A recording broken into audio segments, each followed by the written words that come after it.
Cristiano Ronaldo's story doesn't begin with trophies, flashing cameras, or stadiums shaking with chants. It begins far away from fame, on a tiny island in the Atlantic Ocean, Madeira, Portugal. A place where dreams feel bigger because life feels smaller. It begins in a cramped house with a tin roof that leaked when it rained, walls with peeling paint, and windows cracked enough for salty ocean wind to creep in at night. It begins with a boy who owned almost nothing except belief.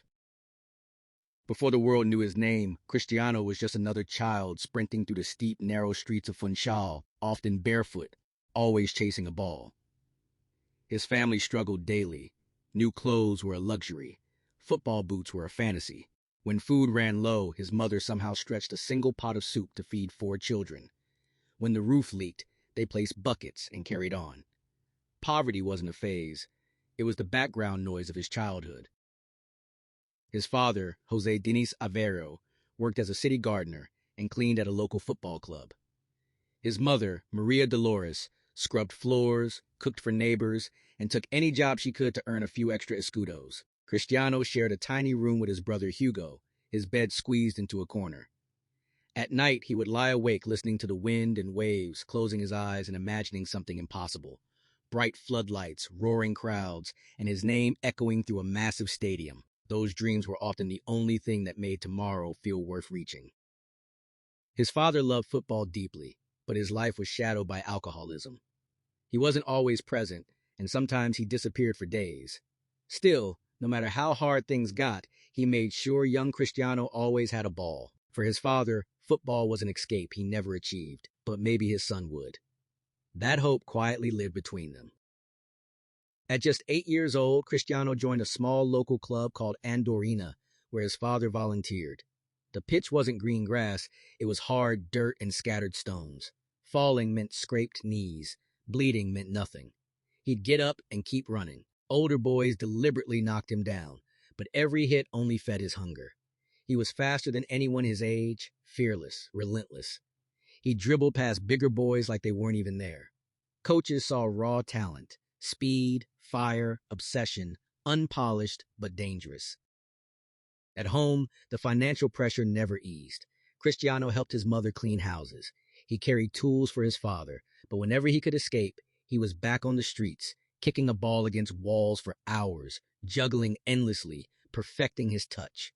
Football wasn't just a game. It wasn't even a passion. It was a way out. Years later, his mother revealed something that could have broken him. She admitted she once considered aborting the pregnancy because the family was already struggling to survive. Cristiano didn't respond with anger. He turned it into fuel.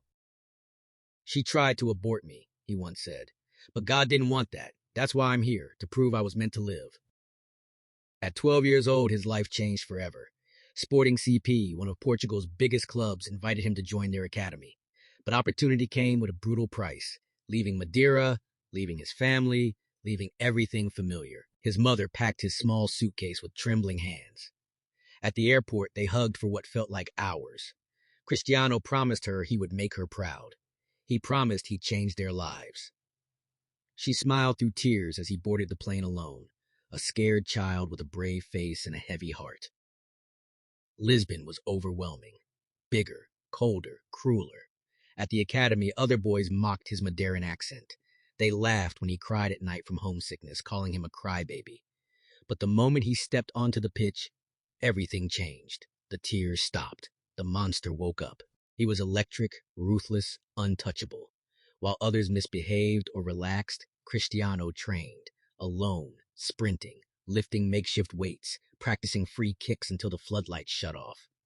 He hated losing so much that if teammates didn't give their best, he'd train by himself. Some coaches thought he was arrogant. Over time, they realized it wasn't arrogance, it was obsession. At 15, his dream nearly died. Doctors discovered a dangerous heart condition, a racing heartbeat that could end his career instantly. His mother was devastated. Cristiano refused to accept it. He underwent laser surgery, and within days he was back training like nothing happened. Quitting simply didn't exist in his vocabulary. By 16, Sporting's coaches knew he was special. They moved him up to play with older players, and he embarrassed them. His feints, acceleration, and confidence spread whispers across Portugal. Then came 2003, the night football history changed. Sporting played a friendly against Manchester United. United expected an easy match. Instead, they were destroyed by a skinny teenager in green and white. Ronaldo tore through experienced Premier League defenders, leaving them spinning. When the match ended, United players begged their manager to sign him. Sir Alex Ferguson didn't hesitate.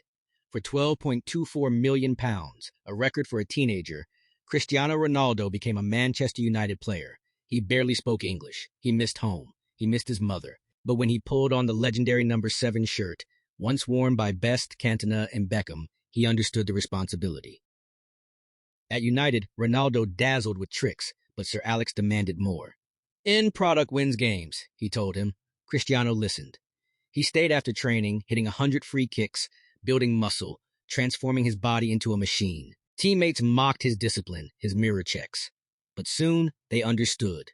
It wasn't vanity, it was standards. In 2008, he conquered the world. Champions League winner, 42 goals. His first Ballon d'Or. The barefoot boy from Madeira was now the best footballer on the planet. In 2009, Real Madrid paid £80 million for him, the most expensive player ever at the time. In Madrid, he became something beyond human. 451 goals in 438 games. Records shattered. 4 Champions League titles. The legendary rivalry with Messi defined a generation: artistry versus willpower, magic versus obsession. He donated millions to hospitals, paid for children's cancer treatments, auctioned trophies for education. Off the pitch, Ronaldo built an empire.